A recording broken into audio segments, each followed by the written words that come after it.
এই যন্ত্রণা আর আমি সহ্য করতে পারছি না।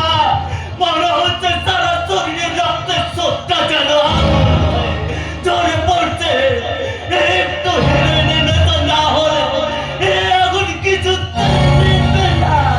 আরে হাত পা গুড়িয়ে বসে আছিস কেন রে চন্দন?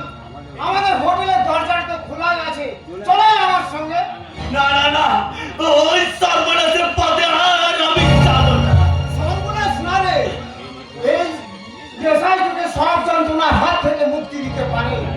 জানি, আমি সব জানি, কিন্তু বাবা দিদি বাবা আমাকে অনেক কষ্ট করে বড় করেছে।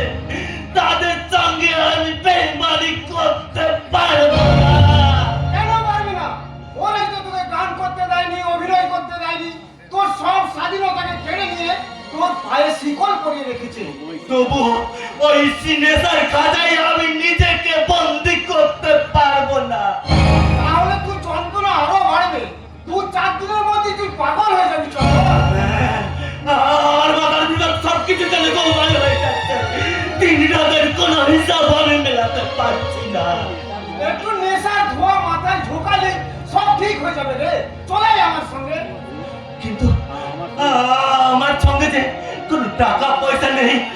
আরে নেশার টাকা তো ভূতে জোগাবে রে, খাতায় লেখা থাকবে, পরে শোধ করে দিবি। তাহলে চল, ওই ধূপের ধোঁয়ায় আমার শরীরে সবটুকু বিষ আমি নামিয়ে দিয়ে আসি। চন্দন, চন্দন, কোথায় গেলি রে তুই? এই রে, তোর বাবা বোধহয় এইদিকে আসছে, তাড়াতাড়ি চলে আয়। না না না, ওই সর্বনাশের পথে আর আমি যাবো না। বাবার কথার অবাধ্য হতে পারবো না। তাহলে এই ঘরেই পচে মর সারা। এই নেশা একবার করলে কেউ কোনোদিন তাকে ছাড়তে পারে না। আর এই নেশার বিষ নামাতে হলে আরো নেশা চাই, আর সেটা পাবি আমাদের কাছে। এখন আমরাই তোর ভাগ্য বিধাতা। কানাই শোন, আমি যাবো তোর সঙ্গে, আমি যাবো।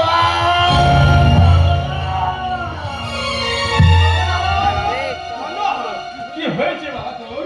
তুই অমর করছিস কেন?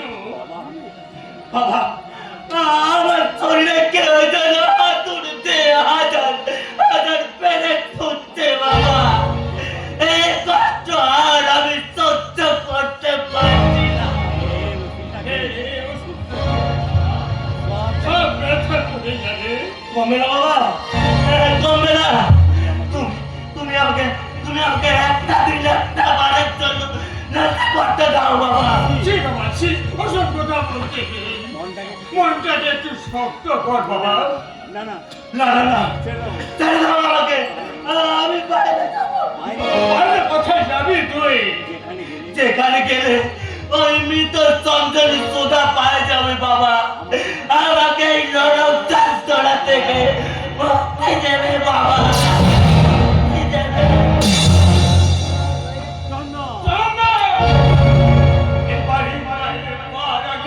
আমি নিজে রাতে গোলা টিপে খুন করবো, নিশার কি তোর গাছে মরতে দেব না। ওষুধটা খা বাবা।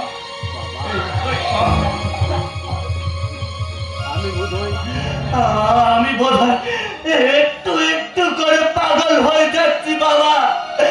একদিকে তোমরা আর একদিকে ওই নেশার হাত ছাড়ি। এই দুই যন্ত্রণা যাতা কর আমার মনটাকে পেছে পেছে মারছে বাবা। ওই বুদ্ধির পথটা খুলতে হবে। একটু ভেবে দেখ, একদল শয়তান তোদের মতো ছেলেদেরকে নিছে ধরিয়ে কোটি কোটি টাকা মুনাফা লুটছে। তাদের ষড়যন্ত্রকে যে হার মানিস না বাবা, তাদের ষড়যন্ত্রকে যে হার মানিস না। আর বড় বাবা, আমি কিছুতে হারবো না। তো চাই চন্দন, তুই আবার কলেজে যাবি, পাস করে অনেক বড় চাকরি করবি, তারপর তুই আর আমি দুজনে মিলে তোর দিদির বিয়ে দেব। আমাদের স্বপ্ন যেতে দেব না বাবা, কিছুতেই হারিয়ে যেতে দেব না। আমি পারবো বাবা। কেন পারবি না রে ভাই? নজরুলের সেই কবিতাটা একবার মনে করে দেখ। রিক্ত যারা সর্বহারা, বিশ্বজয়ী বিশ্বে তারা, গর্বময়ী ভাগ্য দেবীর নয়কো তারা গীতদাস, হাস্য মুখে অদৃষ্টিরে করব মোরা পরিহাস।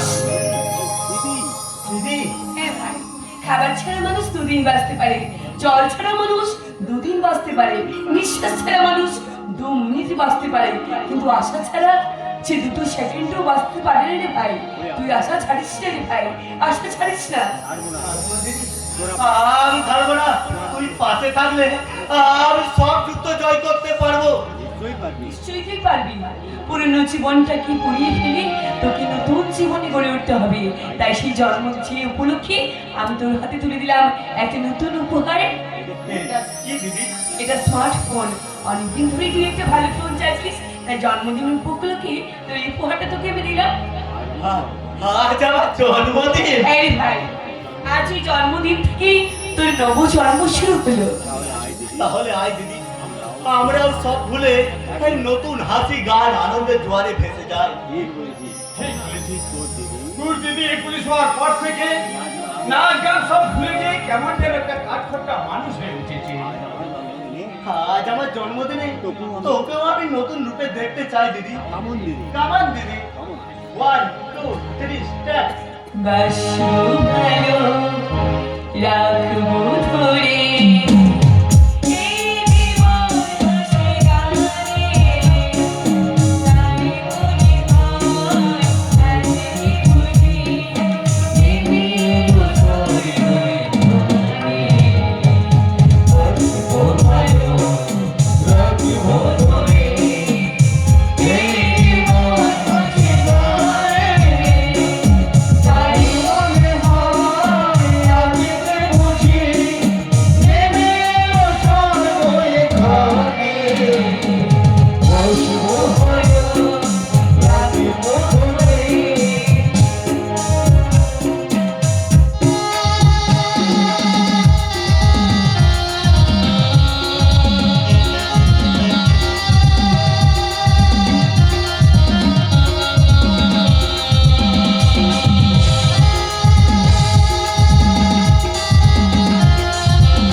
সেটা বুঝতেই পারতাম না।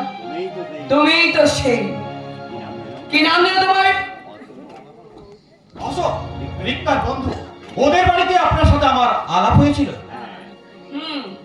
কিন্তু তোমার সম্বন্ধে আমি খোঁজ খবর নিয়ে আমি যেটা জেনেছি পুলিশ অফিসার হিসাবে, সেটা জেনে আমি একটু কিন্তু খুশি নই। হ্যাঁ ম্যাডাম, তার জন্য অবশ্য আমাকে 2-1 জেলও খাটতে হয়েছে। না না দিদি, আমার এই জন্মদিনে তোর এই পুলিশের মেজাজটা দেখতে চায় না, বরং তোরটা স্মার্টফোনে পর্দায় আমি কোনো হাসি খুশির ছবি দেখে গিয়ে হাসি খুশির ছবি। তুমি তো সেই সুরেশের বাড়িতে অতিথি হয়ে এসেছো, তাই না? আগে হ্যাঁ মাস্টারমশাই, আমাকে তাদের এক পরিবারের সদস্য বলেই মনে করে না। কিন্তু মাস্টার মশাই তো তোমাদের দু ভাইয়ের আসল পরিচয় জানে না, কিন্তু আমি জানি এতদিন ধরে তোমরা চোর, চিটিংবাজ, পকেটমারি এইসব কাজ করেই চলেছো। তার জন্য আমি এমনকি মার্ডার পর্যন্ত করেছি। কিন্তু এই খবরটা যদি আমি মাস্টার মশাইকে জানিয়ে দিই, তোমার কিন্তু সেই আশ্রয়টাও থাকবে না। আপনারা এই সমস্ত কথা জানেন, আমি নিজে তাকে সমস্ত কথা বলেছি। তারপর আপনাকে থাকতে দিয়েছে? কেন দেবে না? হ্যাঁ স্যার, তাই তো ওই পরিবারের স্নেহ ভালোবাসার আশ্রয় থেকে আমিও আমার পুরনো জীবনটাকে ভুলতে পেরেছি। আর আর কোনোদিনই আমি ওই পাপের পথে ফিরে যাব না। সাপও কিন্তু বছরে কয়েকটা মাস শীতের সময় শীত ঘুম দেয়, কিন্তু সাপের দাঁতের বিষটা কিন্তু কমে যায় না। সাপের বিষ থাকে দাঁতে আর মানুষের বিষ থাকে মনে। সাপ তার বিষ দাঁতটাকে বদলাতে না পারলেও মানুষ তার মনটাকে বদলাতে পারে। ঠিক বলেছো বাবা। এই বিশ্বাসটা না থাকলে আমরা চন্দনের মন থেকে নিশার বিষটা মুছে দেবো কেমন করে? কিন্তু তুমি আমার কাছে এসেছো কেন? ওই বিপিএল কে আমি কিছুতেই ওই স্কুলের জমিটা কেড়ে নিতে দেবো না। কালকে আসল দলিল আর মাস্টার মশাইকে নিয়ে আমরা আদালতে যাব। আদালতে গেলে হয়তো জমির দলিলটা পাওয়া যাবে বা জমিটা পাওয়া যাবে, কিন্তু শয়তানটাকে তো শাস্তি দেওয়া যাবে না। ওই সহদে মণ্ডলকে যদি একটিবার আমি খুঁজে পেতাম। সহদে মণ্ডল আর বেঁচে নেই, ওই বিপিএল তাকে নিজের হাতে খুন করেছে। সহদে মণ্ডল খুন হয়েছে, কিন্তু তুমি জানলে কেমন করে? ওই বিপিএল আমাকে নিজে সে কথা বলেছে। আপনি ওকে অ্যারেস্ট করুন, আমি নিজে ওর বিরুদ্ধে আদালতে সাক্ষী দেব। আদালত তো তোমার মুখের কথাই বিশ্বাস করবে না। প্রমাণ চাই, প্রমাণ। তোমার কাছে কোনো প্রমাণ আছে কি? যদি ওই সহদেবের ডেড বডিটা আমি একবার খুঁজে পেতাম। সহদেবের ডেড ওরা কোথায় লুকিয়ে রেখে তা আমি জানি না, তবে এটুকু জানি যে মাস্টারমশাইয়ের সাথে ওর শেষ দেখা হয়েছিল স্কুলের পিছনে এই মজা পুকুরের ধারে। তাহলে ওই সহদেবকে খুন করে যে ওই মোজা পুকুরের আশেপাশে কোথাও লাশটাকে পুঁতে দিয়েছে। তুমি ঠিক ধরেছো বাবা। কাল সকালেই আমি পুলিশ আর পুকুর নিয়ে তদন্ত করতে স্কুলের মাঠের ওই মজা পুকুরে যাবো। কিন্তু হঠাৎ তুমি বিপিএল এর বিপক্ষে কথা বলছো কেন? তা না হলে যে ওই বিপিএল আমার দাদার আরো সর্বনাশ করবে, তাকে আরো পাপের পথে টেনে নিয়ে যাবে। ওরা সর্বনাশ করবে, কিন্তু পুলিশ জগন্নাথকে খুন করার পিছনে তোমার দাদার হাত আছে। না ম্যাডাম না, দাদা খুন করেনি, ও খুন করতে পারে না। তুমি যতই তোমার দাদার বিরুদ্ধে সাফাই গাও না কেন, তোমার দাদা যে নির্দোষ তার কি কোনো প্রমাণ তোমার কাছে আছে? কিন্তু দাদাও যে খুন করেছে তারও কিন্তু কোনো প্রমাণ নেই আপনার কাছে। আমি কিন্তু তোমার ঠিক খুঁজে বের করবো। আপনি বিশ্বাস করুন, দাদা ও কাজ করেনি, করতে পারে না।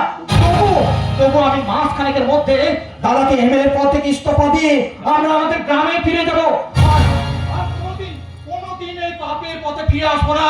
তোমরা এখান থেকে কোথাও যেতে পারবে না, কারণ কোন আসামিকে আমি আইনের হাত থেকে মুক্তি পেতে দেব না। ম্যাডাম, আমরা যখন পুরনো জীবনকে ভুলে নতুন মানুষ হয়ে বাঁচতে চাইছি, তখন আমাদের পথে বাধা হয়ে দাঁড়ালে আমরা কিন্তু আপনাকে ছেড়ে দেব না।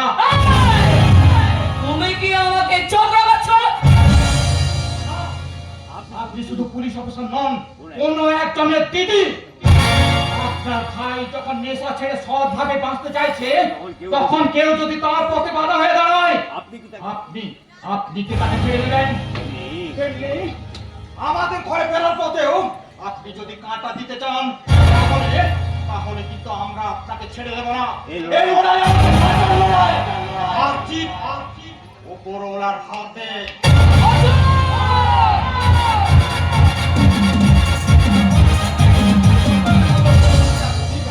কিন্তু চন্দন তো দেশের কোনো সর্বনাশ করেনি বাবা।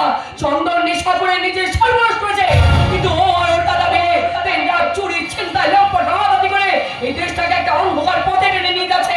আর এরকম হয়ে তা আমি কিছুতেই সহ্য করবো না, কারণ আমি এখন জনগণের লাশ আমি আইনের কাছে নামাবো। আর ওদেরকে শাস্তি দিতে হলে আমি আমার জীবন দিতেও প্রস্তুত। এটা আমার ইউনিফর্মের কাছে প্রতিজ্ঞা।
সবসময় দাদা বলে ডাকবে, দাদা, তবেই তো আমি বড় ভাই হয়ে তোমাদের উপকার করব।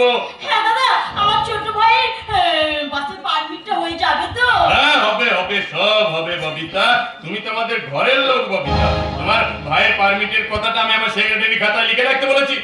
তোমার সেক্রেটারি সত্যি আমাকে? কেন স্যার আমি? আরে তুই তো আমার সেক্রেটারি ছিলি। আগে ছিলাম, এখন থেকে আমি দাদা সেক্রেটারি। আমি হচ্ছি দাদার সিকিউরিটি অফিসার। তোরা দুজনে আমার কাজ ছেড়ে দিলি কেন রে? কি করবো দাদা, হাওয়া বুঝে কাজ করতে হবে তো নাকি? তাই তো আমরা আপনার ভাঙা নৌকা থেকে নেমে দাদার জাহাজে উঠেছি, জাহাজে। কোনো চিন্তা নেই। এলাকায় যত সাতটা জুয়া, হেরোইন, মদের কারবারি আছে না, সবাইকে খবর দিয়ে দাও। এখন থেকে আমি ওদের বড় ভাই হয়ে আমি ওদের প্রোটেকশন দেব। তার বিনিময়ে ওরা আমাকে মাসে মাসে 10% কমিশন দেবে। আরে কি মুশকিল! আরে আমি তো এতদিন পুলিশকে মাত্র 2% দিয়েছি, আর তুমি এমএলএ হয়ে তো দেখছি আমার একেবারে বাস হয়ে গেলে। আরে সে তো হবেই। তোমাদের কাছ থেকে টাকা নিয়ে তোমাকে জনগণের কাজ করতে হবে। আপনি আবার কি কাজ করবেন স্যার?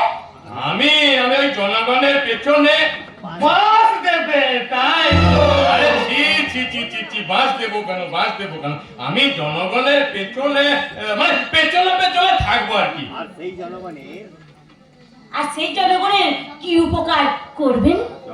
সেই জনগণের মঙ্গল করতে গেলে আগে দেশ থেকে নেতার সংখ্যা কমাতে হবে। অধিক সন্ন্যাসীতে যেমন গাজর নষ্ট, তেমনি অধিক নেতাই সব জনগণের কষ্ট। তাই আমার প্রথম স্লোগান হবে, নেতা কমাও দেশ বাঁচাও, নেতা কমাও দেশ বাঁচাও। ঠিক বলেছেন দাদা।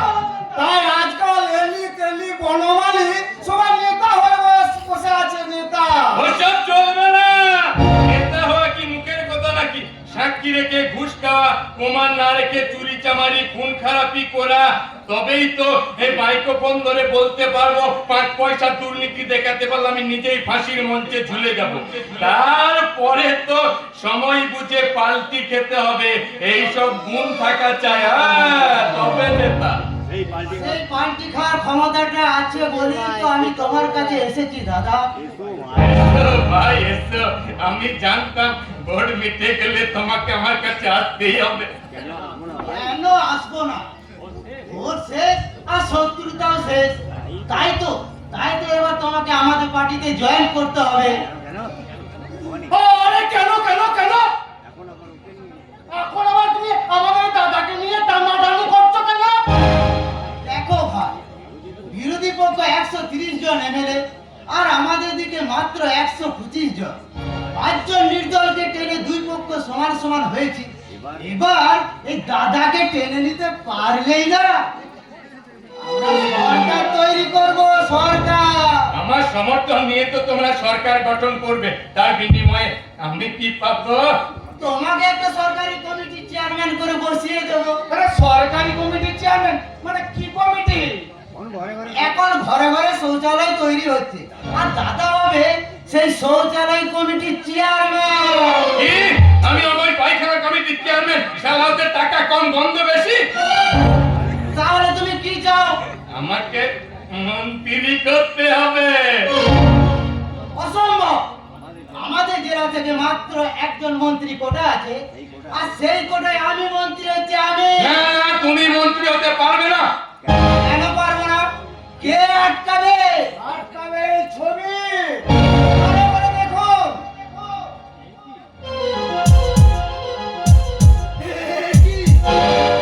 তো দেখছি আমার বিছানায় শুয়ে রয়েছে।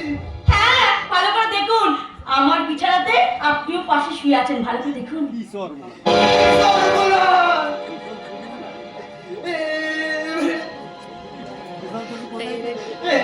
এইসব ছবি তোমরা পেলে কোথায়? এই হোটেলের কোণে সব রুমে ক্যামেরা ফিট করেছে। সেদিনের সব ছবি ওই ক্যামেরায় উঠে গেছে। এবার ওই ছবিগুলো দিয়ে না ভালো করে পোস্টার ছাপিয়ে টিভিতে, খবরের কাগজে, একবারই পোস্ট সব জায়গায় পাঠিয়ে দেবো। আর কিছু ছবি বড় বড় পোস্টার করে চারদিকে দেয়ালে দেয়ালে টাঙিয়ে দেবো। না দাদা না, তুমি আমার এত বড় সর্বনাশ করো না। তাহলে যে আমার রাজনৈতিক জীবনটা একেবারে শেষ হয়ে যাবে।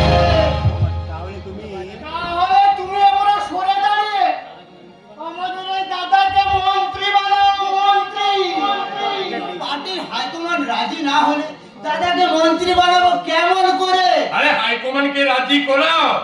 মনে রেখো, আমি মন্ত্রী হলেই তবেই তুমি এই কেস থেকে বাঁচতে পারবে। নাহলে এই মেয়েটা আজকেই আদালতে গিয়ে না তোমার নামে রেপ কেস ফাইল করে।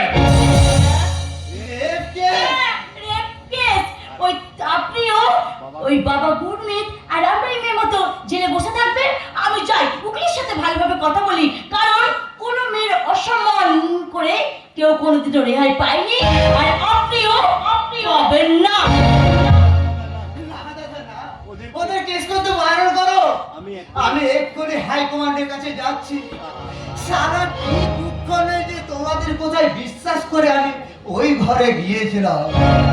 তাই তো আজ বিশ্বাসের বিষের জ্বালায় জ্বলে পড়ে একেবারে মরে যাচ্ছি, একেবারে মরে যাচ্ছি।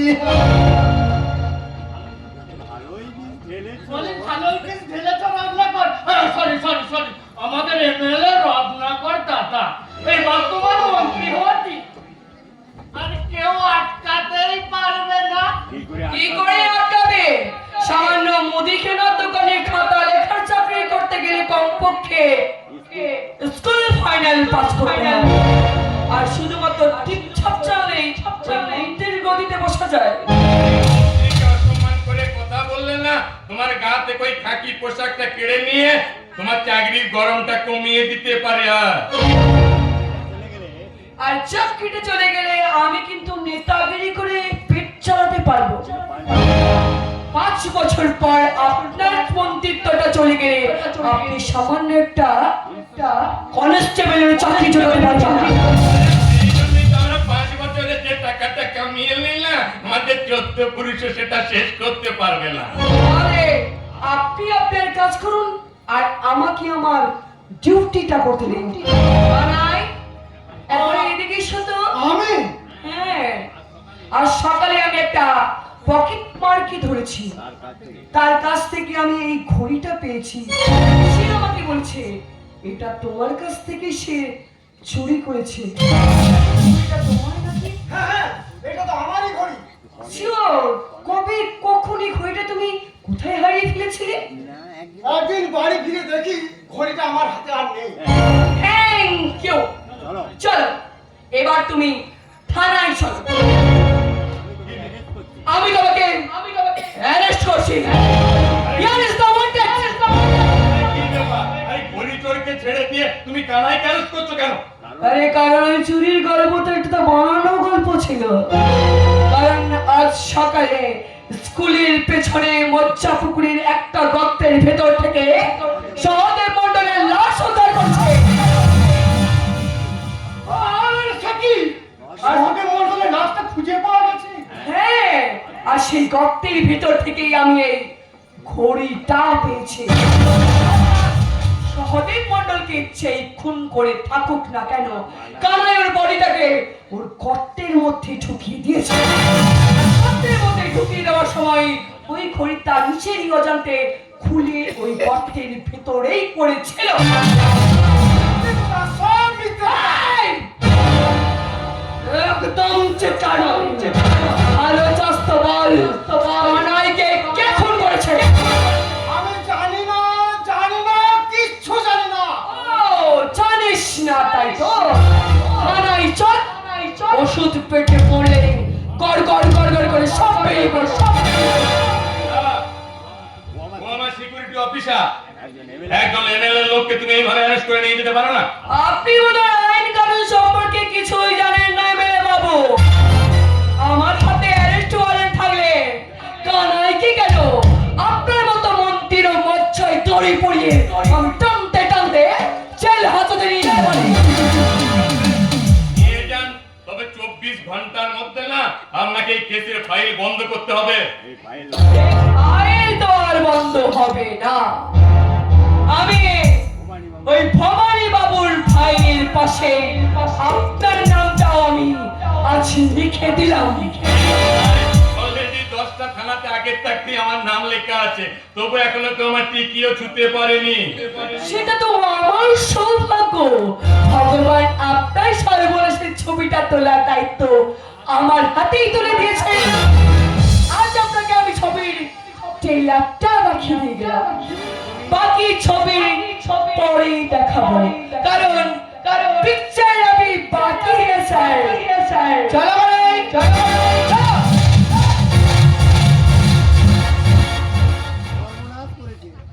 সর্বনাশ করেছে।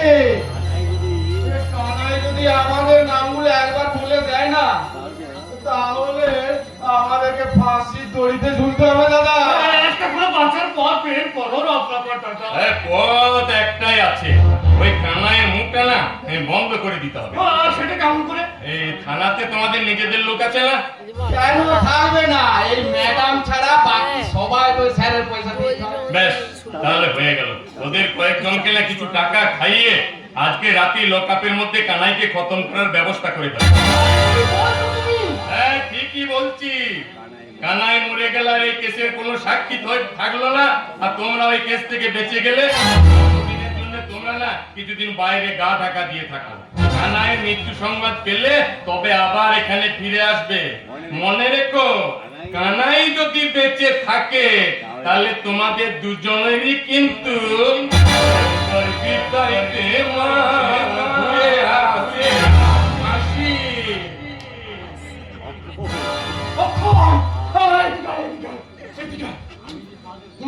বলি আমি যে ওই সহদেবকে খুন করেছি, এই কথা তুই রত্নাকর ওসা সেই ধ্যাননা অশোক ছাড়া তো আর কেউ জানে না। ঠিক, ওই অশোকই ওই মাস্টারের মেয়ের সাথে লীলা কীর্তন করে বেড়াচ্ছে। অশোকই নিশ্চয়ই থানায় খবরটা দিয়েছে। আরে লীলা কীর্তন আমি একেবারে ঘুচিয়ে দেব। আমি এমন চাল চালবো যে প্রথমে মাস্টারটাই ওসালা অশোককে ধর ধরে ওর বাড়ি থেকে বাইরে বের করে দেব।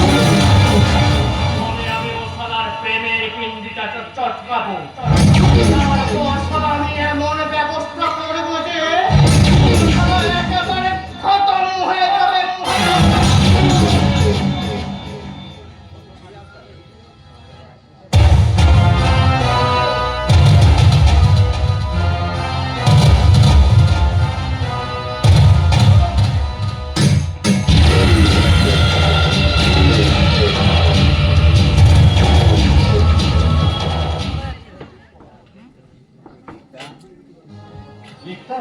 আমার মাঝে মাঝে মনে হচ্ছে তোমায় ভালোবেসে আমি অন্যায় করছি। যারা আমায় আশ্রয় দিয়েছেন তাদের সাথে আমি বিশ্বাসঘাতকতা করছি। কারণ আমি এমন একটা মানুষ যার বলার মতো একটা পরিচয় নেই, বংশ মর্যাদা নেই, শুধু শুধু লোক ঠেকানোই যার একমাত্র পেশা। তাতে কি হয়েছে? যে দেশি লক্ষ লক্ষ বেকার ছেলে মেয়েরা ঘরে বসে হাহুতাশ করতে বাধ্য হয়, প্রতিদিন পৃথিবীর 30 জন মানুষকে কৃষককে আত্মহত্যা করতে হয়, সে দেশে গরিব মানুষের বাঁচার জন্য শুধুমাত্র চুরি কেন ডাকাতি করা উচিত। ডাকাতি কারণ দেখতে জানো, আমার মতো একটা সামান্য মানুষকে তোমরা যে সম্মান দিয়েছো তা আমার জীবনের শ্রেষ্ঠ সম্পদ। নিজের জীবন দিয়েও তোমাদের সেই ঋণ আমি কোনোদিন শোধ করতে পারবো না। ভালোবাসার কোনো গান প্রত্যাশা করি না। তুমি তোমার অন্তর ঐশ্বর্য দিয়ে আমাদের সবার মন জয় করে নিয়েছো। তবু আমার বড় ভয় করে দেখতে, এত সম্মান এত সুখ আমার ভাগ্যে সইবে তো? অতীত জীবনের কালো ছায়াটা যদি কোনোদিন আমাদের ভালোবাসার আকাশে দুর্যোগের মেঘ হয়ে দেখা দেয়। তোমার অতীত নিয়ে আমি ভাবতে অবশ্যই। জলের উপর যে পদ্মফুল ফুটি, জলের নিচে পাখির মধ্যে থেকে ভেসে আসে, তবু সে ফুলকে তো অপবিত্র হয়ে যায় না। রিক্তা, এই পৃথিবীতে কোনো শক্তি তোমাকে আমার জীবন থেকে সরিয়ে দিতে পারবে না। তোমার হাত ধরে আমি কথা দিচ্ছি, তুমি ছেড়ো না হাত পথে, যদি আধার আছে গ্রহণ যখন করো আমায় ততই আলো। তুমি ছেড়ো না হাত পথে, আধার আছে গ্রহণ যখন করো আমায় ততই আলো।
মাত্র 8 ঘন্টার জন্য মন্দিরে গিয়েছিলাম তোদেরকে বাড়িতে একা রেখে, আর এর মধ্যে তোরা এরকম অসভ্যতা শুরু করেছিস। না মা, ওর কোনো দোষ নেই। আসলে আমি হয়তো পাপ মন নিয়ে এই বাড়িতে প্রবেশ করেছিলাম। চুপ করো তুমি। তোমাকে বিশ্বাস করে ভালোবেসে আমি এই বাড়িতে আশ্রয় দিয়েছিলাম, আর সেই তুমি কিনা আমার এই বাড়ির শীত কাটলে। না বলো, তোকে কিচ্ছু বল না, ওর কোনো দোষ নেই। আমি নিজেই হয়তো সংযত রাখতে পারিনি। আরে বলো, তোর কোনো দোষ নেই রে, সব দোষ তো আমার।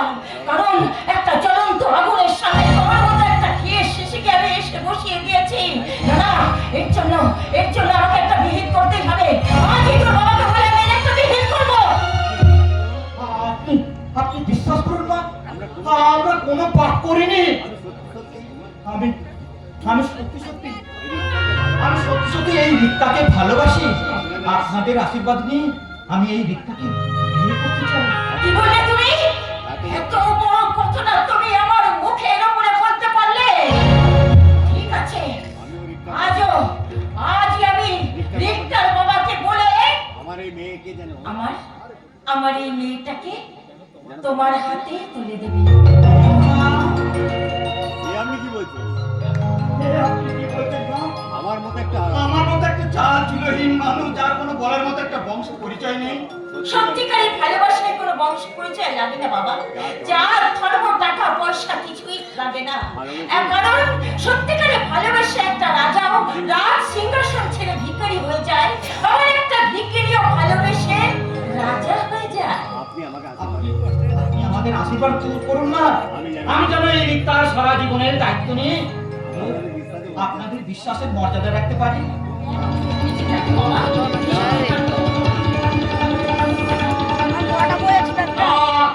রিক্তার নামটা তুমি ভুলে যাও অশোক। কোনোদিনই ওর সঙ্গে কোনো সম্পর্ক রাখতে পারবে না। তুমি কি বলছো বাবা? আমরা দুজনকে ভালোবাসি। তুই হয়তো ওকে সরল মনে তুই ভালোবেসেছিস, কিন্তু তোর সেই বিশ্বাসের সুযোগ নিয়ে ও তোর সর্বনাশ করতে এসেছে। না, আপনি ভুল করছেন। ভুল করছি? তাহলে তাহলে একটা বিবাহিত ছেলে হয়ে কেন ওর সঙ্গে ভালোবাসার অভিনয় করে চলেছে বলতে পারো? অসুরটা বিবাহিত ছেলে? না, মিথ্যে। না, মিথ্যা নয়, আমার কাছে তা প্রমাণ আছে। দেখবে দেখতে চাও? এসো তো মা, তুমি ভেতরে এসো। কি অপিতা, তুমি এখানে? বলো মা, বলো মা, তোমার যা বলার আছে সবার সামনে বলো। ওগো, তুমি এইভাবে আমার সর্বনাশ করছো কেন? তোমার পায়ে ধরে বিরতি করছি, এইভাবে আমার জীবনটাকে নিয়ে তুমি খেলা করো না। কি সবাই তোমাদের কথা বলছো? সরে যাও, এখান থেকে বেরিয়ে যাও তুমি। ওগো, আমি তোমার কি এমন ক্ষতি করেছি যে আমাকে ফেলে রেখে তুমি আরেকজনকে বিয়ে করতে এসেছো? আর তাই যদি তোমার মনে ছিল, তাহলে কেন তুমি আমার স্মৃতিতে সিঁদুর দিয়েছিলে? অশোক তোমাকে বিয়ে করেছে? হ্যাঁ, যান্ত্রিকটা কাউকে না জানিয়ে মন্দিরে নিয়ে গিয়ে ওই অশোক আমার স্মৃতিতে সিঁদুর দিয়েছে। অপিতা, আর একটা বাজে কথা বললে আমি তোকে ঘাড় ধরে এখান থেকে বের করে দেবো।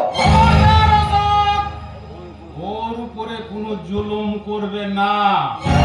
হ্যাঁ বলো, তোমার মুখ থেকে আমি সমস্ত সত্যি কথা শুনতে চাই। বলো মা, তুমি চুপ করে বলো। কি আর বলবো?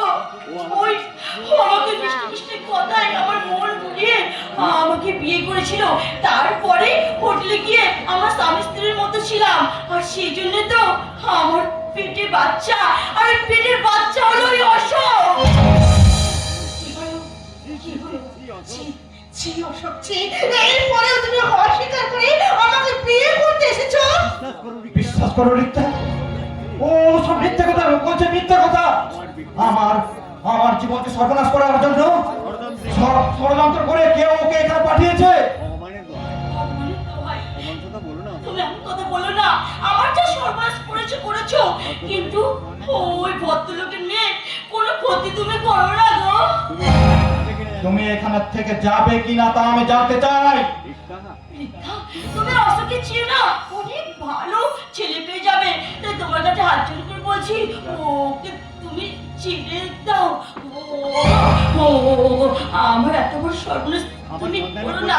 আমার সন্তানের পরিচয়টাকে তুমি এইভাবে কেড়ে নিও না। ওই অশোক ছাড়া পৃথিবীতে যে আমার কেউ নেই। কি হলো অশোক? এরপরেও তুমি একে নিজের স্ত্রী বলে মেনে নেবে না? নেব। ববিতার চোখের জল আমার বিবেকের বাঁধকে ভেঙে দিয়েছে। আর তোমাকে ছেড়ে আমি কোথাও যাবো না ববিতা। তুমি আমাকে মাফ করে দাও। তুমি সত্যি কথা বলছো তো তুমি? হ্যাঁ ববিতা, যদি বিশ্বাস না হয় তাহলে সবার সামনে ওই মন্দিরের প্রসাদী সিন্ধু তোমার মাথায় আমি আবার পরিয়ে দিচ্ছি। সঙ্গে গেলেই চলবে। তাই কি হয়? একবার যখন তুমি আমার বিবেকের বাঁধকে ভেঙে দিয়েছো, তখন এলে সবার সামনে তোমার মাথায় সিঁদুর দিয়ে আমি তোমায় বিয়ে করব। ওই মন্দিরের প্রসাদী সিঁদুর আমায় দিন।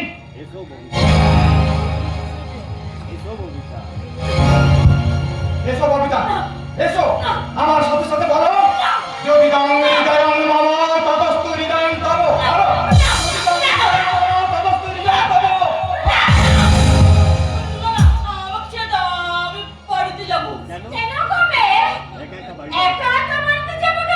নিজের স্বামীকে সঙ্গে করে নিয়ে যাও। ওর স্বামী আমার বাড়িতে আছে।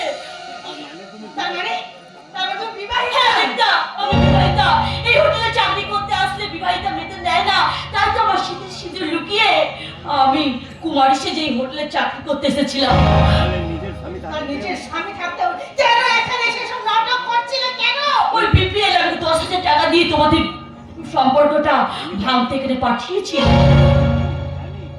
জানি তুমি যখন আমার কাছে অশোকের নামে অভিযোগ নিয়ে এসেছিলে, তখনই তোমার মতলবটা আমি বুঝতে পেরেছিলাম। তাই তোমাকে এই বাড়িতে ডেকে এনে সবার সামনে তোমার ওই মুখোশটা খোলার জন্য ডেকে এনেছি। তোমার স্বামী সংসার আছে বলেই আজ তোমাকে আমি পুলিশে দিলাম না। তাই বলছি, এই মুহূর্তে তুমি আমার বাড়ি থেকে বেরিয়ে যাও। যাচ্ছি। বিশেষ করুন আর এরপরে জীবনে কখন আমি কারোর সর্বনাশ করতে আসবো না। তো কিবা কারোর সর্বনাশ। আমাকে ভুল বুঝো না অশোক, তোমার সততায় আমরা কখনো অবিশ্বাস করিনি আর করবো না। এবার সামনের একটা শুভ দিন দেখে আমার এই মেয়ে রিক্তাকে আমি তোমার হাতেই তুলে দেবো। আগে অশোকের দাদা ফিরে এসো, তার অনুমতি আর আশীর্বাদ নিয়ে আমরা আমাদের নতুন জীবন শুরু করবো। রিক্তা, কি বলেছো রিক্তা? দাদা আমার ছেড়ে থাকতেই পারবে না, তাকে সব ছেড়ে আমার কাছে তাকে ফিরে আসতেই হবে। রামের লক্ষণের বালকে রাম হতেই হবে। সে কখনো রাবণ হতে পারে না, কখনো রাবণ হতে পারে না।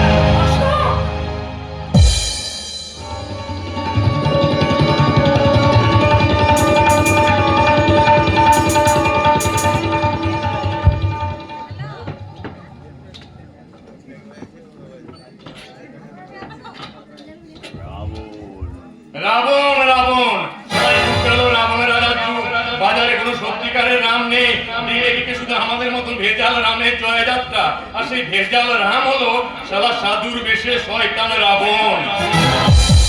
তাই তো আমরা সেই রাবণ রাজার পায়ে প্রণাম জানাতে ছুটে এলাম রত্নাকর দাদা। আপনি আমাদের ওই ফাঁসির দড়ি থেকে ফিরিয়ে এনেছেন দাদা। আমাকে গ্যাস খাইয়ে কোনো লাভ নেই, আসল কথাটা কি সেটাই বলো। আরে কাল রাতে থানার লকাপে কানাই মারা গেছে, আর কানাইয়ের মরণ মানে আমাদের নতুন জীবন। সত্যি মরেছে, সেই খবরটা তোমরা কোথায় বললে? আরে আরে আরে আরে এই তো আজকের আনন্দবাজার পত্রিকায় খবরটা লিখেছে, এই যে থানার লকাপে আবার আসামির মৃত্যু। কানাইকে খুন করার জন্য তোমার পকেট থেকে কত খরচ হলো ভবানী? বেশি না ওই থানার মেজবাবু লকাপের ভিতরে কানাইকে গলাতে টিপে মেরেছে, তো তার জন্য ওকে মাত্র 2 লাখ টাকা দিয়েছে। আছে আরো খরচা আছে। আমি যে তোমাকে এই বুদ্ধিটা দিয়েছিলাম তার জন্য আমাকে কিছু দেবে না ভবানী? আপনাকেও দিতে হবে রত্নাকর। কেন দেবে না? ডাক্তার উকিল কি বিনা পয়সায় কোনো পরামর্শ দেয়? এই ভবানী, আজকেই না আমার অ্যাকাউন্টে 5 লাখ টাকা জমা করে দেবে। নিশ্চয়ই দেবো, আজ রাতে আমি আপনার লোকাপে ওই অ্যাকাউন্টে টাকাটা দিয়ে দেবো। আজ থেকে আপনি হলেন আমাদের গুরুদেব, আর আমরা হলাম আপনার শিষ্য। শুধু তোমরা নাও ভবানী, আমিও এখন থেকে রত্নাকর বাবার শিষ্য হলাম। বিনা পয়সায় আমি কখনো কাউকে শিষ্য করি না। বিত্ত আমার মন্ত্রী হওয়ার কি হলো সেই কথাটাই বলো। হয়ে গেছো দাদা, তুমি মন্ত্রী হয়ে গেছো। আমি নিজে সিট ছেড়ে দিয়ে তোমার নামটা সুপারিশ করেছি, আর হাইকমান্ড রাজি হয়ে গেছে। তুমি সত্যি বলছো আদিত্য? একেবারে খাঁটি সত্যি কথা। আজ সন্ধ্যাবেলায় তুমি রাজভবনে গিয়ে শপথ গ্রহণ করবে, শপথ। তার মানে আজ রাতে আমার 25 বছরের স্বপ্নটা সফল হবে। এই হারামজাদা অশিক্ষিত লোকটা আজ মন্ত্রী হবে, মন্ত্রী। লক্ষ লক্ষ জনগণের মাথায় বসে আমি হব তাদের জানমানের মালিক। ওরে আসো, আমি পেরেছি রে, পেরেছি। এই বেঈমান দুনিয়াটার উপরে আমি বদলা নিতে পেরেছি। তো দাদা এখন মন্ত্রী হচ্ছে রে, মন্ত্রী। রত্নাকর স্যারকে কোন দপ্তরে মন্ত্রী করলে গো? আদিত্যদা আমাদের গুরুদেব হয়েছে এই রাজ্যে শিক্ষামন্ত্রী। আমি কি করে শিক্ষামন্ত্রী হতে পারি? আমি ক লিখতে কলম ভাঙি। এবার তুমি দেশের শিক্ষা ব্যবস্থা মাজাটাকে একবার ভেঙে দেবে। শালা, এই দেশের মানুষ যদি একবার শিক্ষিত হয় তাহলে ওই শিক্ষিত মানুষগুলো আমাদের মতো নেতাদের আর কোনোদিনই ভোট দেবে না। ঠিক। এই পাবলিক যতদিন কাণ্ড জ্ঞানী মূর্খ হয়ে থাকবে ততদিন তাদের মাথায় কাঁঠাল ভেঙে খেতে পারবো।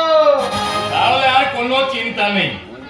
মন্ত্রী হয়ে আমি আমার দলের যত গুন্ডা মাস্টার ক্যাডার আছে না সবাই কারের কাছ থেকে 10-15 লাখ করে লোক স্কুলে মাস্টার করে বসিয়ে দেবো।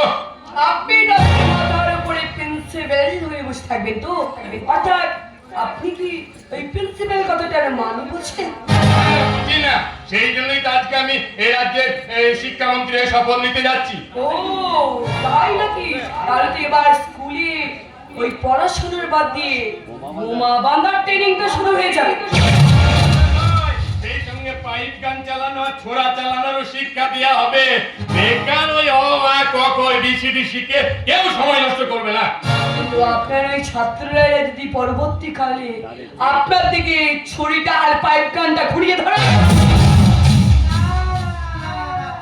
পাবলিক হলো গাধা, একেবারে গাধার দল। আরে তাই তো ওরা এই আমাদের মতো নেতাদের ছবিতে ঘরে টাঙিয়ে ওই মালা দিয়ে পুজো করে পুজো। ও মালা দিয়ে পুজো করে পুজো, কিন্তু আপনাদের এই আসল চেহারাটা জানার পর না ওই পাপড়ি আপনাদের মুখের উপর থাক। সেই কথাটা আর 5 জনের সামনে নাই বা বললাম।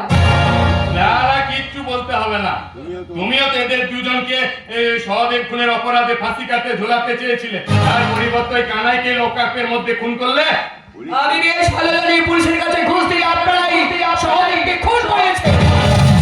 তাতেও ওই তদন্তটা তো বন্ধ হয়ে যাবে না, কারণ সহদেব খুনের আরেকটা সাক্ষী আছে। নিজের চোখে দেখেছে সহদেবকে কে কে খুন করেছে। আমরা ভালো করেই জানি ও কানাই ছাড়া খুনের আর কোনো সাক্ষী নেই ম্যাডাম। তাহলে সেই সাক্ষীকে একটিবার আপনাদের সামনে হাজির করা যাক। বলে কে আছো, সাক্ষীকে ভেতরে নিয়ে এসো। এবার কে ওর মুখ ঢেকে কেন? আরে বাবা, ওটাই তো সরকারি নিয়ম, সাক্ষীর কখনো মুখ দেখা যায় না। তাহলে আমরা ওর কোনো কথা শুনবো না। তুমি যাকে তাকে সাক্ষী সাজিয়ে নিয়ে এসে ওর মুখ দিয়ে সাজানো বুলি বলিয়ে নেবে, ওসব হবে না। যদি দরকার হয় ওকে আদালতে নিয়ে যাও, সেখানে ওই জজ সাহেবের সামনে ওর পরিচয়টা জানতেই পারবো। পরিচয়টা জানার জন্য আপনারা যখন এতই ব্যস্ত হয়ে পড়েছেন, তখন দেখুন কে ও। কনস্টেবল, ওর মুখের কাপড়টা তুলে দাও।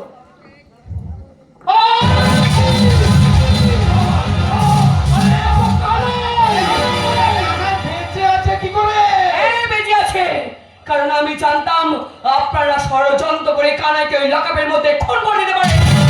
এই কানাইকে আমি লকআপে না নিয়ে গিয়ে সদরে নিয়ে গিয়েছিলাম। তাহলে খবরের কাগজে কানাই খুনের মৃত্যু সংবাদটা দিলে কি করে? আমি ছাপিয়েছি ওই কানাই খবরের মৃত্যু সংবাদ, না হলে ওই মানুষটাকে, মানে ওই বিপিএল কে আমি তো খুঁজে পেতাম না। এই মৃত্যু সংবাদটা শোনার পর হাসতে হাসতে এই হোটেলে এসে হাজির হয়েছে। এবার বলো কানাই, তুমি যা যা জানো এবার খুলে বলো। তুই কিন্তু কোনো মুখ করবি না। কেন বলবো না? আপনি তো আমাকে নিজের হাতে খুন করতে চেয়েছিলেন। এই ম্যাডামের দোয়ায় আমি প্রাণে বেঁচে গেছি, তাই আপনার মতো শয়তানকে আমি ছেড়ে দেবো না। আপনি নিজের হাতে সহদেব মণ্ডলকে খুন করেছেন। সেই লাশটাকে অক্ষয়দার আমি গর্ত খুঁড়ে পুঁতে দিয়েছিলাম। আর বেশি হয়। কনস্টেবল, নিয়ে যাও। ভবানী বাবু, অক্ষয় বাবু, আপনাদের দুজনকেই অ্যারেস্ট করা হচ্ছে। দাঁড়াও। আমি এখন মন্ত্রী, আর মন্ত্রীর লোককে তুমি এইভাবে অ্যারেস্ট করে নিয়ে যেতে পারো না। আর কয়েক ঘন্টা পরে আমি এই রাজ্যের শিক্ষামন্ত্রীর শপথ নিতে যাচ্ছি। আমি ওদের হয়ে জামিন দাঁড়াচ্ছি। তার জন্য তোমাকে কত টাকা দিতে হবে সেই কথাটাই বলো। এই কাজটা করার জন্য সরকার আমাকে প্রতি মাসে মাইনে দেয়, আর আপনি যদি এর উপরেও আমাকে টাকা দিতে চান, তাহলে আপনার এই টাকা দেওয়ার হাতটাকে আমি এমন ভাবে ভাঙবো, না পারবেন ওই হাত দিয়ে খেতে, আর না পারবেন পেছন ধুতে। সামান্য পুলিশ অফিসার হয়ে নেতার সামনে মস্তানি দেখাবে না। ভূত খোলার ব্যালট বাক্স চুরি করে আপনি ভোটে দাঁড়িয়ে নেতা হতে পারবেন, কিন্তু পুলিশ অফিসার হতে গেলে বিএ পাস করে 2 বছর অন্তত পুলিশের ট্রেনিং নিতে হয়।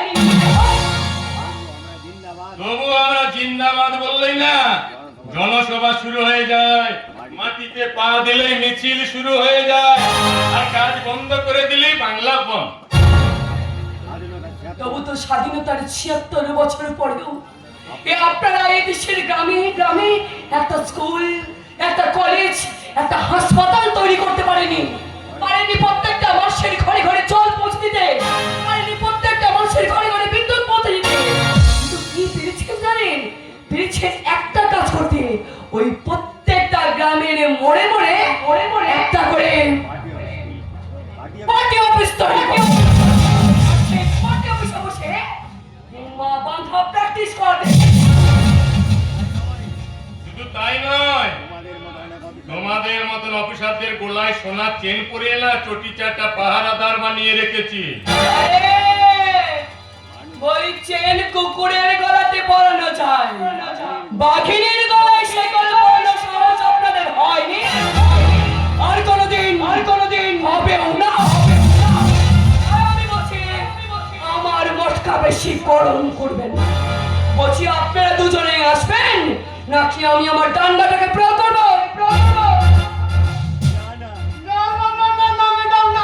ওই ডান্ডার ভয় একদম দেখাবেন না। আরে পুলিশ তো কনসার্ট, আমাদের মতো নেতাদের টিকিটিও ছুতে পারবে না ইডি আর সিবিআই, কারণ সব কিছুই হয় টাকায়।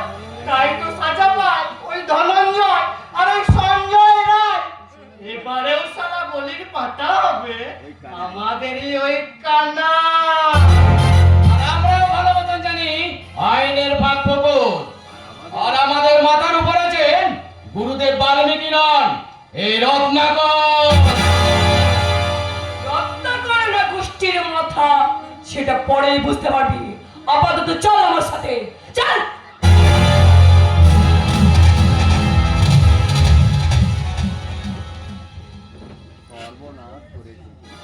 সর্বনাশ করেছে।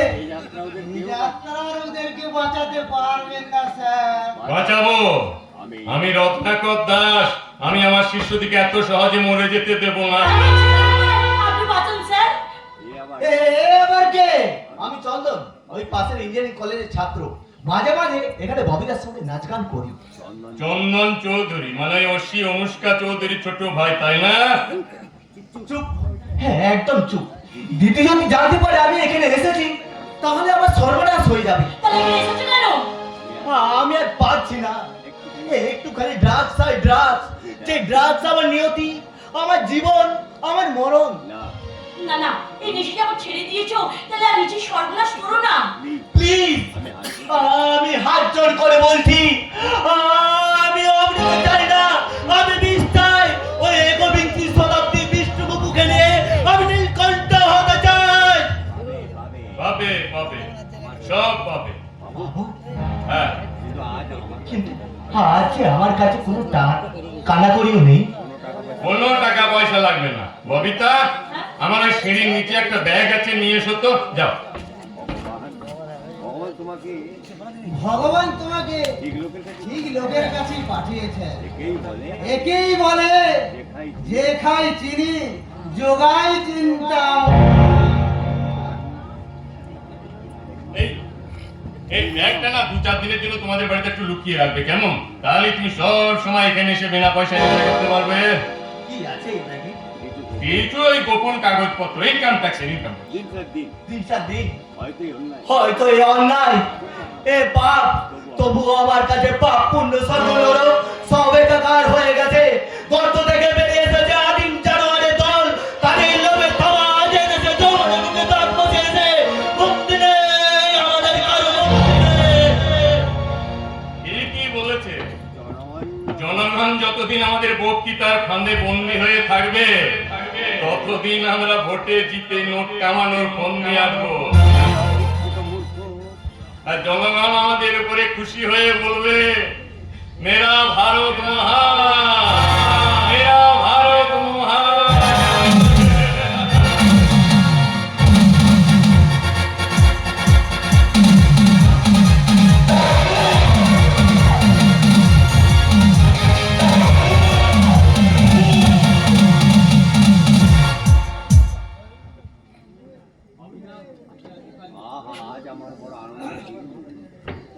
আজ আমার বড় আনন্দের দিন।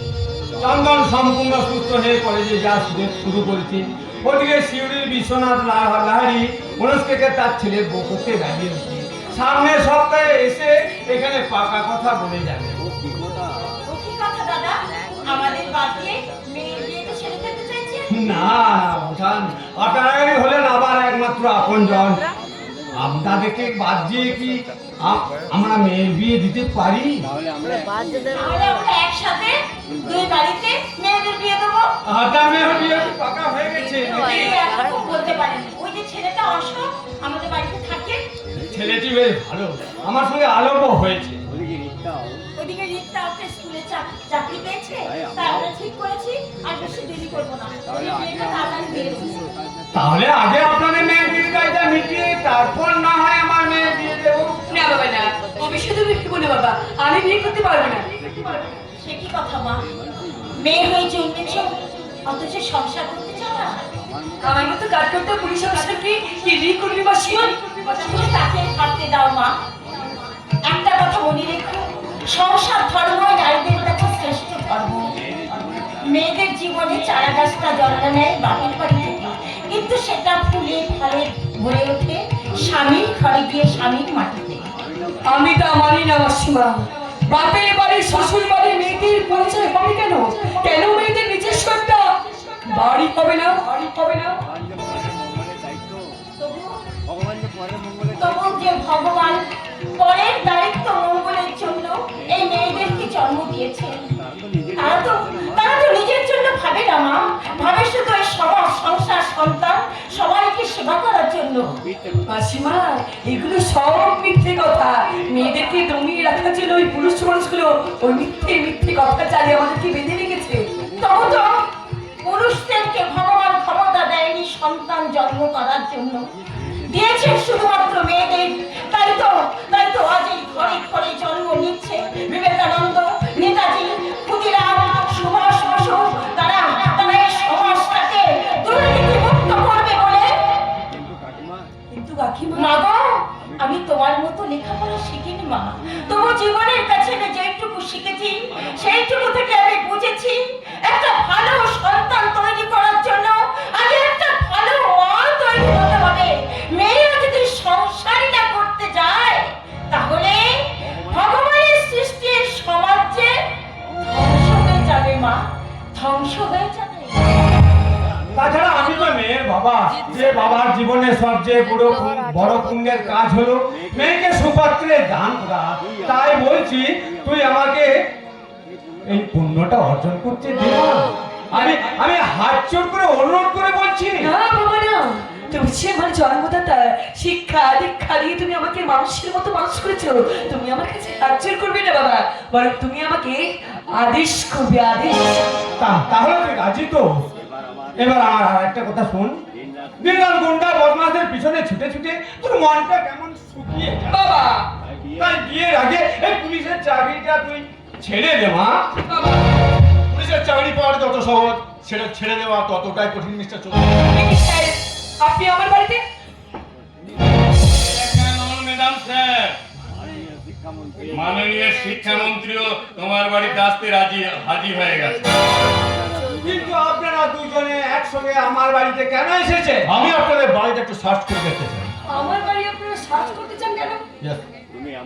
তুমি আমার দুজন লোক ওই ভবানী প্রসাদের অক্ষয়কে বিনা দোষে অ্যারেস্ট করে নিয়ে চলে এসেছো। হ্যাঁ, অ্যারেস্ট করেছে, কারণ ওদের উপরে সহদেব খুনের অভিযোগ আছে।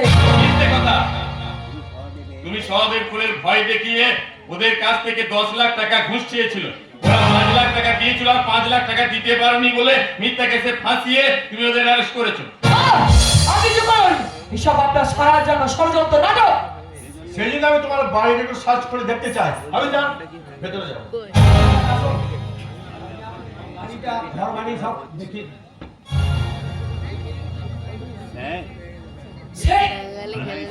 কানাই সরকারি সাক্ষী হয়ে কিন্তু ওই বিপিএল এর সমস্ত কুকীর্তি ফাঁস করে দিয়েছে। একদম বাজে কথা বলবে না। তুমি কানাইকে লোকাবে খুন করার হুমকি দিয়ে ওর মুখ দিয়ে মিথ্যা বয়ান লিখিয়ে নিয়েছো। সত্যি না মিথ্যে সেটা আদালতেই আমি প্রমাণ করে দেব। এই দেখুন, ওই দেখুন স্যার, ওই শেক ব্যাগ, ওই ব্যাগের মধ্যে 5 লক্ষ টাকা আছে আর প্রতিটা বান্ডিলে দেখুন আমার সই করা আছে।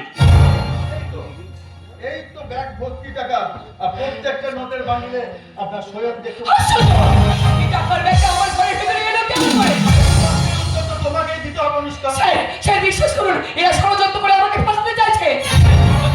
ওই টাকার ব্যাগটা কি পাগলা করছে তোমার ঘরে এসে ঢুকে গেছে? কি করে উড়ে এসে হলো আমার ঘরের ভিতরে সেটা কিন্তু আমি প্রমাণ করে দেব।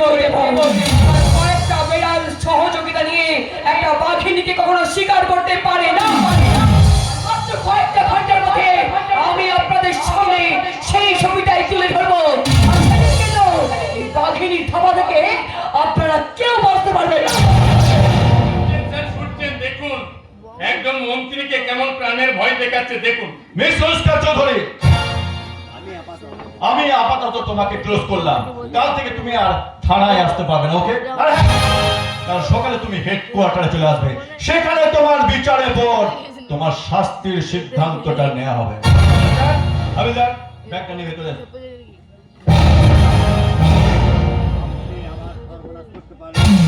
আপনি তো আমার সর্বনাশ করতে পারবেন না। ওই বিপিএল কে কিছুতেই আপনি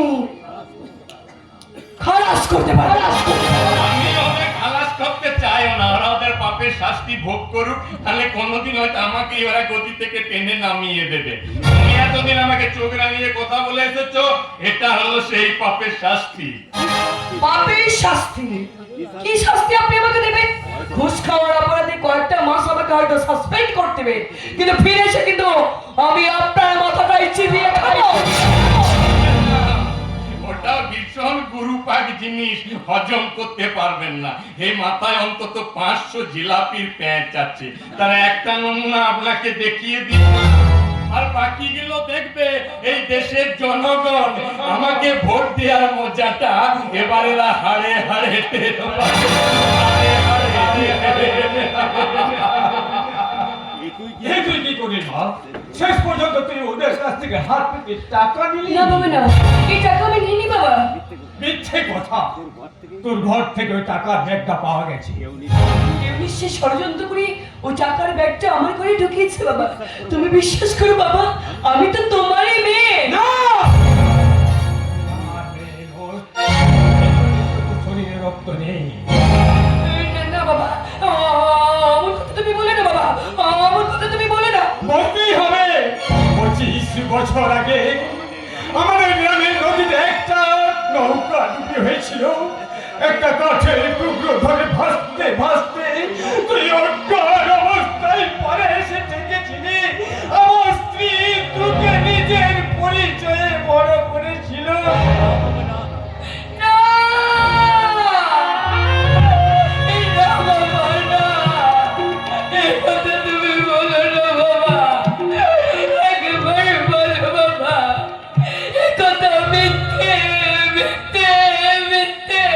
হ্যাঁ দিদি, হ্যাঁ, তুই বাবার কথা কানে নিস না, এ কখনো সত্যি হতে পারে না। পারে, ও সত্যি আমার মেয়ে নয় বলে আর আজ ঘুষ খেয়ে কি বলছো? আমার উঁচু মাথাটা নিচু করে। কি বলছো তুমি? দিদি ঘুষ খেয়েছে? ঠিকই বলছি, ওর মারামারির পিছন থেকে ওই টাকা ভর্তি ব্যাগটা পাওয়া গেছে। আরে ওই ব্যাগটা তো আমি ওখানে রেখেছিলাম। তুই রেখেছিস? কিন্তু কেন রেখেছিস ওখানে ব্যাগটা? এই পেয়েছিস বল। রাগ করিস না দিদি। হ্যাঁ, একদিন আমি নেশার জন্য ওই বিকেলে হোটেলে ছুটে গিয়েছিলাম, কিন্তু ওই রতনেশ্বর দাস আমাকে নেশার বদলে ওই ব্যাগটা দুদিনের জন্য বাড়িতে রাখতে বলেছিল, কিন্তু ওইখানে গেলেও আমি সেদিন কোনো নেশা করিনি। এই সরকার, তুই নেশার জন্য আমার সংসারের এত বড় সর্বনাশ করেছি। না বাবা, না। বেরিয়ে যা, তুই এই বাড়ি থেকে বেরিয়ে যা। না বাবা না, না বাবা, না। ওই ব্যাগটা নিয়ে এলো, আর নেশা করিনি। নিজের মনের সঙ্গে যুদ্ধ করে আমি জিতে গেছি, আর একদিনও আমি ওদের কাছে যাইনি। তাই তো ব্যাগের কথাটা আমি ভুলেই গিয়েছিলাম। আমি তোর কোনো কথা শুনতে চাই না। বেরিয়ে যা বাড়ি থেকে, বেরিয়ে যা। না বাবা, ওকে তুমি চন্দনকে তাড়িয়ে দিও না বাবা। চন্দনে তো কোনো দোষ নেই বাবা। আমাকে ফাঁদে ফেলার জন্য ও নেশার সুযোগ নিয়ে হয়তো কেউ কি কাজটা করিয়েছে, কিন্তু এই কাজটা যদি না কেউ করে তো আমি তো আমার জন্ম পরিচয়টাই জানতে পারতাম না গো বাবা।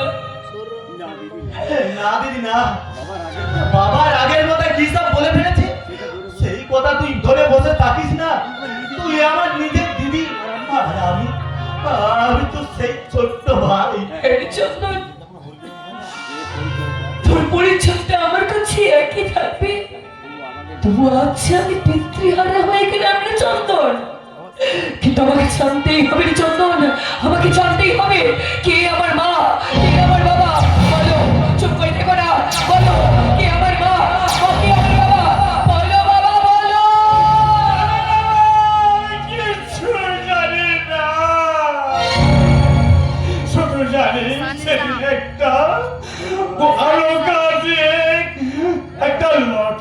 বাঁধা ছিল, নদীতে লেখা ছিল শুধু মায়ের আশীর্বাদ। এই লোকেতে তো আজও আমার গলার ভিতরে আছে। তবে কি এই লোকেতে আছে আমার জন্ম হয়েছে? ভুলে যা মা, ভুলে যা, ওসব কথা তুই ভুলে যা। তুই আমার সন্তান, এই চন্দনের বড় দিদি। হ্যাঁ বাবা, আমি চন্দনের বড় অতিথি। তাই চন্দনকে যে নেশার পথে নামিয়েছে তাকে আমি কিছুতেই ছাড়বো না। সে আমার জীবনটাকে এভাবে তছনছ করে দিয়েছে, তাকেও আমি কিছুতেই ছাড়বো না। আইনের কাছে আমি দায়বদ্ধ বাবা, আইনের কাছে আমি দায়বদ্ধ। তাই তোমার থেকে পাপ মুক্ত করতে সবার আগে আমি কি যাবো? ওই রাস্তাঘাটের কাছে।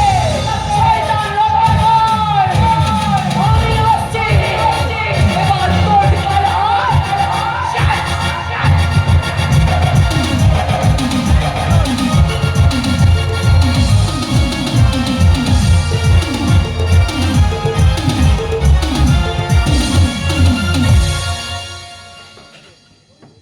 খেল খতম। ওই শয়তান বিপিএল আর অক্ষয় হাজতে গিয়ে বসে আছে। আর স্কুলের জমির জন্য আমরা যে কেস করেছিলাম সেই কেসে আমরা জিতে গেছি। আমরা কিসে জিতে গেছি? তুমি সত্যি বলছো অশোক? হ্যাঁ রিক্তা, আদালত থেকে ডিএম সাহেবকে নোটিশ দিয়েছে 24 ঘন্টার মধ্যে ওই স্কুলের সমস্ত দখলদারিকে হটিয়ে দিতে হবে। তার মানে আবার আমাদের স্কুলটা চালু হবে? নিশ্চয়ই হবে। তাই তো আমি আজ সকাল থেকে ওই জমির সমস্ত আগাছা আমি নিজের হাতে কেটে সব পরিষ্কার করেছি। তুমি নিজে এই জঙ্গল পরিষ্কার করতে গেলে কেন? দুজন মুনিশকে ডেকে নিতে তো পারতে। না রিক্তা না, ওই এই অশিক্ষিত মূর্খ মানুষটা ওই কাজ করে যে কি আনন্দ পেয়েছে তা তোমাকে আমি বলে বোঝাতে পারবো না। কেন বুঝতে পারবো না? এই অশিক্ষিত আদিম মানুষটাই তো প্রথম সভ্যতার আগুন জ্বালিয়েছিল। তাই তো তুমি সেই গ্রামের অন্ধকার মানুষের মনে নতুন করে আলো জ্বেলে দিয়েছো বাবা। আমি কিছুই করিনি মা। প্রাণের মায়া তুচ্ছ করে ওই মাস্টার মশাই তো একা একাই লড়াইটা শুরু করেছিলেন। কিন্তু তুমি তো ইচ্ছা করলেই ওই দলিলটা ওদের হাতে ফেরত দিয়ে তুমি প্রচুর টাকা রোজগার করতে পারতে। কত টাকা পেতাম? 1 লাখ 2 লাখ। কিন্তু ওই স্কুল থেকে যদি 200 ছেলে তৈরি হয় তাহলে ওই ছেলেরাই একদিন এই দেশকে 2000 কোটি টাকার সম্পদ এনে দেবে। অশোক, হ্যাঁ মা, সেদিন হয়তো আমরা কেউ বেঁচে থাকবো না, কিন্তু এই পশ্চিম বাংলা বেঁচে থাকবে, মানুষ বেঁচে থাকবে। কোনো জীবন, কোনো দিন কোনো মানুষকে শেষ করে দিতে পারবে না। অশোক, একেবারে জীবন দর্শনের কথা তুমি কোথা থেকে শিখলে অশোক? তোমাদের কাছ থেকে। এ বাড়িতে এসে আমি বাঁচার জন্য একটা মন্ত্র খুঁজে পেয়েছি। মানুষকে ভালোবাসতে পেরেছি, তাদের সুখ দুঃখের শরীক হয়ে তাদের পাশে আমি দাঁড়াতে পেরেছি। একটা বড় মানুষ যেন নতুন করে প্রাণ ফিরে পেল। তাহলে তুমিই হবে আমার প্রথম স্কুলের প্রথম ছাত্র। হ্যাঁ মাস্টার সাহেব, এই ব্যর্থ জীবনের ব্যথা বুকে নিয়ে আমি এক নতুন রমহলের দরজা খুলবই খুলবো। আর সেই জন্যই তোমার জন্য চাবিটা এনেছি। এই নাও।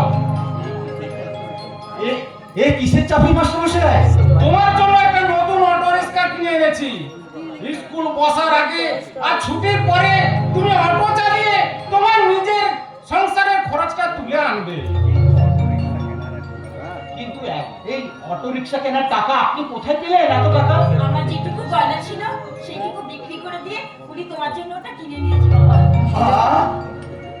আপনারা আমার জন্য, একটা রাস্তা ছেলের জন্য, আপনারা মানুষ নন, দেবতা। দেবতা না অশোক, তুমি আমরা কেউ দেবতা নই, সাধারণ মানুষ। লোভ আর লাভের চিন্তাটাই আমাদের সামনে একটা পর্দা টেনে দেয়, আর সেই স্বার্থ চিন্তার কালো পর্দাটাকে সরিয়ে দিতে পারলেই সব মানুষই সবার আত্মীয় হয়ে উঠতে পারে। আর তখন এই পৃথিবীতে এমন কোনো কাজ নেই যে সে তা করতে পারে না। হ্যাঁ মাস্টারমশাই, আমিও পেরেছি। শহরের ফুটপাতে রাত কাটানো একটা অশিক্ষিত মূর্খ ছেলে, যাকে সমাজ কোনোদিন কোনো সাহায্য করেনি, শুধু ঘৃণা ভরে দূরে সরিয়ে দিয়েছিল, সে আজ নিজের চেষ্টায় রাজ্যের শিক্ষামন্ত্রী হয়েছে। দাদা, তুমি ফিরে এসেছো দাদা? হ্যাঁ, এসেছি। আর তার আগে আমি আমার 25 বছরের স্বপ্নটাকে পূরণ করে এসেছি রে। তো দাদা এখন মন্ত্রী হয়েছে রে, মন্ত্রী। এখন সবাই আমাকে সেলাম করে রে, সেলাম করে। তাদের উৎসবে ডেকে নিয়ে গিয়ে না গলায় ফুলের মালা দিয়ে আমাকে সভাপতির আসনে বসায়। কিন্তু আমি তো তোমাকে এই রূপে দেখতে চাইনি দাদা। কিন্তু আমি চেয়েছিলাম, আজ আমার কাছে সব আছে, টাকা পয়সা মান সম্মান, শুধু একটা জায়গা খালি পড়ে আছে, আর সেটা হলো তুই, আমার ভাই। তুই ছাড়া আমার কাছে এসব কোনো কিছুই কোনো মূল্য নেই রে। চল ভাই, চল আমার সঙ্গে ফিরে চল ভাই। না দাদা, না, আমি তোমার কাছে ফিরে যাব না। তোমাকে সব ছেড়ে দিয়ে আমার কাছে ফিরে আসতে হবে। এই অশোক, তুই কি এমন এখানে পেয়েছিস রে, যার জন্য তুই তোর দাদাকে দূরে সরিয়ে দিচ্ছিস? আজ আমার মাথার উপরে একটা ছাদ খুঁজে পেয়েছি দাদা। সে তো আমার ঘরেও ছাদ আছে রে, আর তার নিচে না বড় বড় ঝাড়বাতি ঝুলছে রে, ঝাড়বাতি। এখানে আমি একটা সুখের ঘর পেয়েছি দাদা। আরে ঘর তো আমাকেও দিয়েছে সরকার থেকে, শহরের মাঝখানে একটা বড় বাংলো বাড়ি দিয়েছে, বাংলো বাড়ি। আর এখানে আমি আমার মাকে পেয়েছি দাদা। মা, মা, যা তুমি কোনোদিন তোমার ক্ষমতার অহংকার দিয়ে যাকে তুমি তৈরি করতে পারবে না। অশোক, এসব কথা তোকে কে শিখিয়ে দিয়েছে রে? ওই মাস্টার মশাই বুঝি, তাই না? না, আমি ওকে শুধু জীবনের সামনে দাঁড় করিয়ে দিয়েছি। ও আয়নার সামনে ও নিজেকে নিজেই চিনতে পেরেছে। কারণ জীবনের চাইতে বড় শিক্ষক আর কিছু নেই। জীবনকে ফাঁকি দিয়ে চোরা পথে হয়তো রাজ সিংহাসনে বসা যায়, কিন্তু সত্যিকারে মানুষ হওয়া যায় না। হ্যাঁ দাদা, আপনি তো নিজের স্বপ্ন পূর্ণ করেছেন, এবার আপনার ভাইয়ের স্বপ্ন পূর্ণ করুন। বড় দাদা হয়ে একটা সুখী সংস্কার গড়ে তুলুন, আর যে সংস্কারের মন্ত্র হবে শুধু ভালোবাসা। হ্যাঁ দাদা, আমি কোনো মন্ত্রীকে চাই না, চাই আমার সেই দাদাকে, এই অশোককে না খায়া কোনোদিন খেতে পারতো না। আমাকে না ঘুম পাড়িয়ে কোনোদিন ঘুমাতে পারতো না। যে তার গ্রামের বাড়িতে মাটি গায়ে বসে ভাঙ্গা কাপে চা খেয়ে সুখী হতে চাইতো। ফিরিয়ে দাও আমার সেই দাদাকে, ফিরিয়ে দাও। আর তা যদি না পারো তাহলে তুমি চলে যাও এখান থেকে। এই অশোক, তুই যে আমার বুকের হৃৎপিণ্ড রে, কেউ কি পারে তার হৃৎপিণ্ডটাকে বুকের কাঁচার বাইরে রেখে চলে যেতে? আমি সব ছাড়তে পারবো রে, তবু তোকে ছাড়তে পারবো না। দাদা, হ্যাঁ, এতক্ষণ তো তুই তোর নিজের কথাই বলে গেলি, কিন্তু তোকে ছেড়ে যে আমি ভালো করে ঘুমোতে পারি না, খেতে পারি না, সারা রাত ফাঁকা বিছানায় না আমি হাতে তোকে খুঁজে বেড়াই রে। এই যন্ত্রণা আমি আর বইতে পারছি না ভাই। আয় অশোক, আজ আমি সব কিছু ছেড়ে দিয়ে আমার ভাইকে বুকে টেনে নিলাম। ভাই,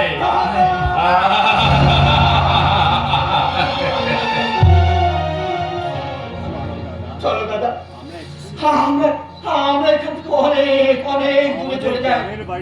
আমরা সেই গ্রামের বাড়িতে ফিরে যাই। হ্যাঁ, যাবো। আমার বৌমা যাবে, মাস্টার মশাই যাবে, আমাদের মাও আমাদের সঙ্গে যাবে। সেখানে গিয়ে না তোদের দুজনে ধুমধাম করে আমি বিয়ে দেবো। আয় তোরা সব আমার সঙ্গে আয়, কেমন? আয়। না না না না, আমি কোনো পাপ করিনি। পাপ করেছিল বিপিএল, সেই জন্য তো আমি ওদের ছাড়িয়ে আনার কোনো ব্যবস্থা করিনি। জনগণকে ধোঁকা দিয়ে আমি মন্ত্রী হয়েছিলাম, তাই সেই মন্ত্রী পদ থেকে ইস্তফা দিয়ে আমি আমার গ্রামের ঘরে ফিরে যাচ্ছি ম্যাডাম। এত সহজে তো তোমাকে আমি ফিরে যেতে দেব না, কারণ তুমি আমার ভাইকে কাছে লাগিয়ে আমার ঘরের ভিতরে ব্যাগটা ঢুকিয়ে দিয়ে এতদিনে চাকরির জীবনে কলঙ্কের দাগ লাগিয়ে দিয়ে আমি আপনার কাছ থেকে জোড়াত করে ক্ষমা চাইছি ম্যাডাম। যাওয়ার আগে আমি এসপি সাহেবকে সব সত্যি কথা বলে যাব। আপনার চাকরির কোনো ক্ষতি হতে আমি দেব না। তবুও তো আমি তোমাকে ছাড়বো না, কারণ তোমার জন্য আজ আমার পিতৃর পরিচয়টা হারিয়ে গেছে। পরিচয় হারিয়ে গেছে। তুমি তাহলে অবিনাশের মেয়ে নও? না, উনি আমার বাবা নন। আমার মা বাবার পরিচয় এখন আমি জানি না, আর আমার জীবনের প্রতি আর কোনো আকর্ষণ নেই। তাই যদি বলছি ছেকে যদি বাঁচাতে চান তাহলে চুপচাপ আমার হাতে ধরা দিন, তা না হলে আমি কিন্তু এই পিস্তলটা ব্যবহার করতে বাধ্য হব। আমার কাছেও একটা পিস্তল আছে ম্যাডাম, আর সেটা চালানোর ক্ষমতাও আমার আছে। যতই পুলিশে চাকরি করো, আমি জানি একটা মেয়ে মানুষের পক্ষে গুলি চালানোটা এত সহজ কথা নয়। আপনি কিন্তু আমাকে চেনেন না, তাই এখনো বলছি ভালোই ভালোই পিস্তলটা ফেলে দিয়ে হাত দুটো মাথার উপর করে পেছন থেকে দাঁড়ান, তাহলে কিন্তু আমি গুলি চালাবো। আমার কথা শুনুন। অশোক, অশোক তুই সরে যা। আমি ওকে বুঝিয়ে দেবো কার সামনে পিস্তল ধরেছে। দেখি দেখি ও কেমন করে আমাকে গুলি চালাতে পারে। তোমাকে আমি সাবধান করে দিচ্ছি, এখনো যদি ভালো চল ভাড়া দাও তা না হলে তোমাকে মেরে জেল কিংবা হাজতে গিয়ে আমি ফাঁসি ঝুলবো। আমার কেউ নেই, কেউ কোনো আফসোস করবে না, তাই ভালো চল তো পিস্তলটা ফেলে দিয়ে হাত দুটো উপরে করে দাঁড়াও, তা না হলে কিন্তু আমি গুলি চালাবো। এই আমার মায়ের লোকের ছুঁয়ে দিব্যি করে বলছি। মায়ের লকেট, মায়ের লকেট, মায়ের লকেট। সাবধান, এগিয়ে আসবে না, তাহলে কিন্তু আমি গুলি চালাবো। সাবধান, রত্নাকর এগিয়ে এসো না, তাহলে কিন্তু আমি গুলি চালাবো। রত্নাকর!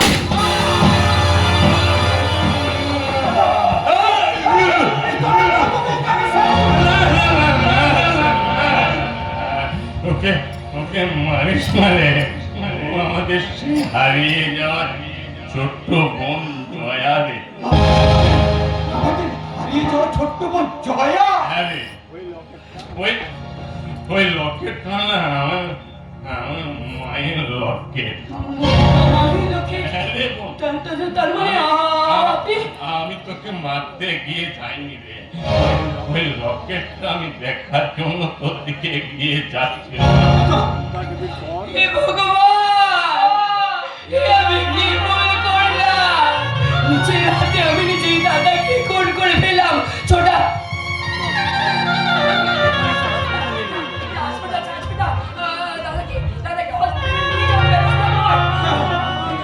কোনো লাভ নেই রে, কোনো লাভ নেই রে।